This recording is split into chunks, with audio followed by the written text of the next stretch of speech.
Guys, i-discuss lang natin yung pagkakaiba ni Digong at saka ni PBBM nung nangangampanya pa. Unahin muna natin si Digong. Si Digong nung nangangampanya pa siya, di ba, tinanong siya kung ano ang magagawa niya tungkol sa problema sa West Philippine Sea, tungkol sa pambubuli ng China. So si Digong, matapang na sumagot na siya ay magje-jet ski daw, pagkatapos pupunta daw siya doon sa may port, pagkatapos itatayo niya yung bandila ng Pilipinas at sasabihin niya, atin ito, no? So yan daw ang gagawin niya. Ipaglalaban daw niya mga guys ang West Philippine Sea sa pag-angkin ng mga Chekwa. Si PBBM naman, ganito naman kay PBBM. Makikipag-usap, dadaanin daw ni PBBM sa diplomacy kasi naniniwala si PBBM, ang sabi pa niya, ginamit niya yung word na, mga superpowers yan. Isa lang ang bumahing dyan, pulbos tayo. Take note, yun ang ginamit ni PBBM na salita. At naniniwala siya na hindi tayo dapat na makipag-away, makipagbanggaan, kundi talagang i-exhaust natin lahat, talagang diplomacy. Yan ang ginamit ni PBBM. Pag tinatanong siya tungkol sa China, sa pambubuli ng mga Chekwa. Ngayon mga guys, nung nahalal na ang dating Pangulong RRD, unahin natin si RRD, nung nahalal na siya at nakita niya, talagang eto na pala, ganito pala ang China. Ganito pala talaga sila mambuli. Biglang nabahag ang buntot. Yung dati na nagsasabi na paninindigan niya na atin yan, ipaglalaban niya ang ating soberanya sa West Philippine Sea. Mga kaibigan, biglang nabahag ang buntot at nanginig ang mga tuhod. At ang sinasabi na niya ay pwede naman daw tayong maging province of China. At mga guys, ibigay na lang daw. Yung kasi dagat lang naman daw yan Wala naman daw isda dyan. No?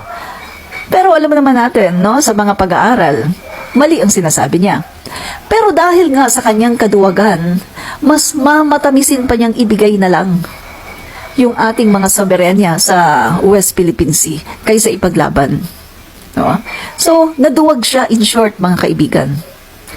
Galing sa isang napakatapang naninindigan, panahon ng eleksyon, naninindigan ng sobra. Magje-jet ski pa.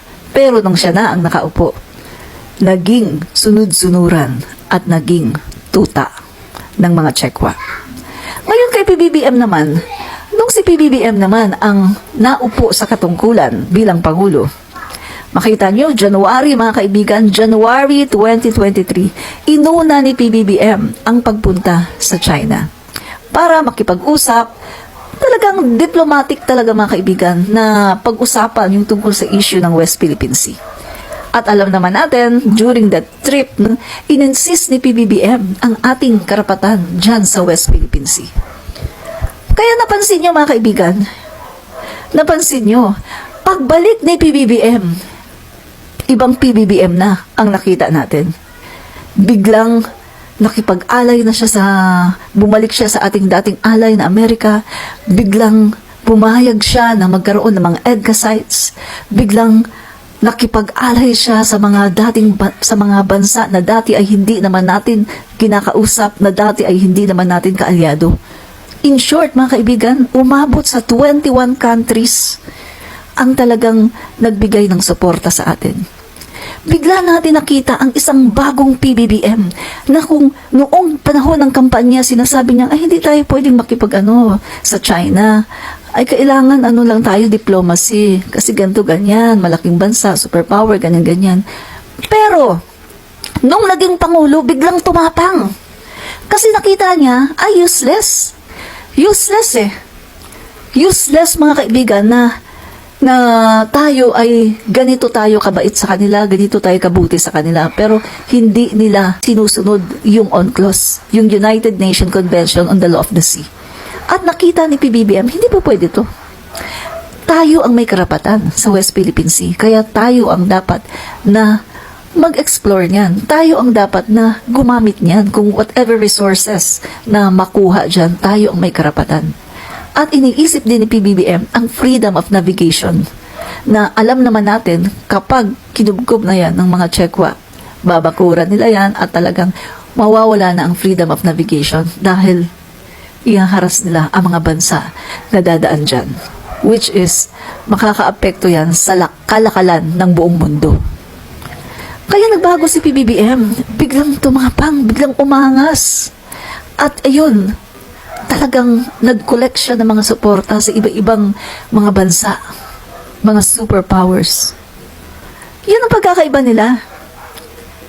Si Digong, nagtapang-tapangan, nung naging pangulo na, lumabas ang tunay na kulay, duwag naman pala. Si PBBM, sinasabi niya na hindi tayo pwedeng kailangan diplomacy lang tayo kasi superpower yan. Pero nung naupo na sa pwesto, biglang lumabas ang tunay na tapang. Marcos talaga. Nasa kanyang dugo nananalaytay ang dugo ng dating Pangulong Ferdinand Marcos Sr., dugong bayani. Lumaban sa World War II. Mga kaibigan, yan ang pagkakaiba nila. Yung pidots, tapang-tapangan lang pala. Pero nung nasa actual situation na niya, hindi niya kinaya.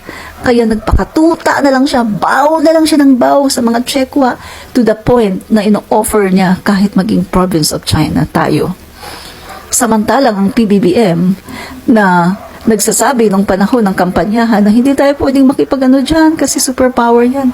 Pero nung naging pangulo, lumabas ang tunay na tapang at ang tunay na paninindigan, ang tunay na pagiging makabayan, pagiging bayani at pagiging tunay na mapagmahal sa mga Pilipino at sa bayan. Yan ang pagkakaiba ni Pidots at ni PBBM.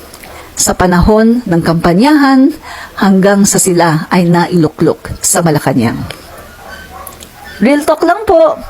Yan ang totoo. Kung hindi kayo naniniwala sa akin, search nyo yung kanilang mga campaign.